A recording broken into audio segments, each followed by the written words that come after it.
2023 was an active year at the North Carolina Department of Transportation, and it kicked off with a bang.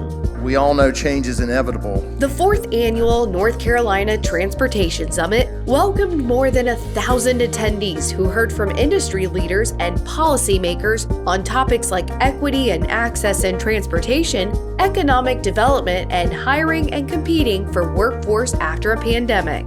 NCDOT has significantly increased our capabilities to recruit qualified, diverse candidates to help our team advance smart transportation.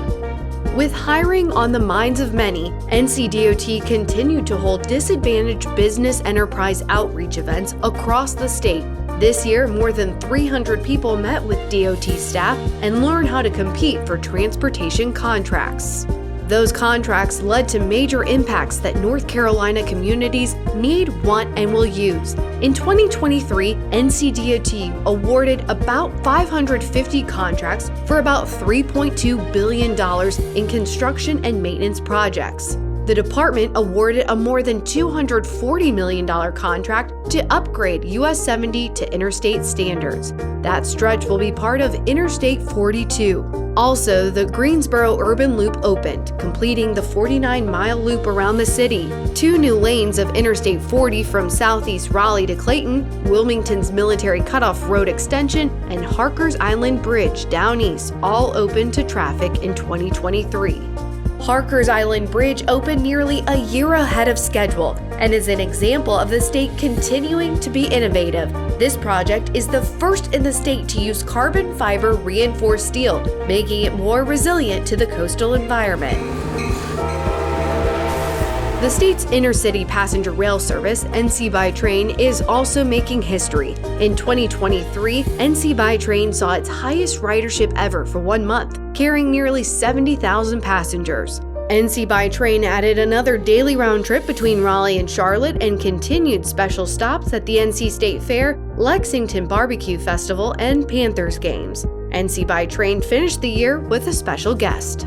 One thing that people are recognizing time and again is that our passenger trains can get them from one place to the next in a very comfortable and efficient way. When it comes to travel, the Connected Autonomous Shuttle Supporting Innovation Program, or CASI, continued its rounds, including a stay in Cary and then Charlotte. Making sure the public has the latest information remains to be a top priority for NCDOT. The Ferry Division developed a new notification system allowing passengers to receive a notification when ferry schedules are interrupted by weather or mechanical delays. The Division of Motor Vehicles also created a new feature on its location webpage to show the current wait time at driver license offices. The future is looking bright in North Carolina. The Federal Rail Administration awarded the department the largest grant it's ever received, a $1.1 billion grant for the first portion of the S-Line, which will connect Raleigh and Wake Forest. U.S. Secretary of Transportation Pete Buttigieg came to Raleigh for the announcement. For so many Americans, going to be a better way to get around, a safer way to get around, a cleaner way to get around, a more convenient way to get around. And we're going to be working with local and state governments and the railroads to bring these projects to life. The bipartisan infrastructure law brings hundreds of millions of dollars in grant funding to our state.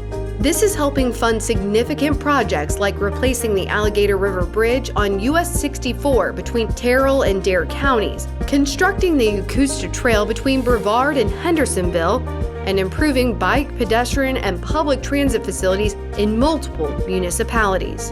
2023 also brought some leadership changes in the department after former Secretary Eric Boyette retired.